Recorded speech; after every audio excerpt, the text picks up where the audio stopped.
இன்னைக்கு கேப்டன் சொன்னது மாதிரி வீடு தோடும் ரேஷன் பொருள், அது மட்டுமில்லை இலவச மருத்துவம், இலவச கல்வி, வறுமை கோட்டிற்கு கீழ் மக்களே இல்லை என்ற நிலையை உருவாக்கி அனைத்து படித்த படிக்காத இளைஞர்களுக்கு வேலை வாய்ப்பை தந்து என் மக்களை தங்க தட்டில் வைத்து பாராட்டுவேன் என்று சொன்ன ஒரே உத்தமர் கேப்டன் அவர்கள் தான்.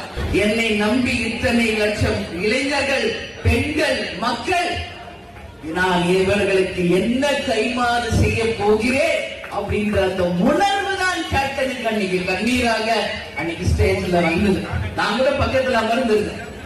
ஏன் இதை சொல்றேன்னா, தலைவரை நம்பி வந்த யாரும் கைவிடப்படார் அப்படின்ற வரலாற்றை நிச்சயமாக உங்கள் அண்ணியாக மட்டுமில்லை, உங்கள் அன்னையாக இருந்து உங்களுடைய அத்தனை பேர் வாழ்க்கையும் சிறந்த முறையில் உயர்த்த வேண்டும் என்பது மட்டும்தான் என்னுடைய கனவு, லட்சியம் எல்லாம்.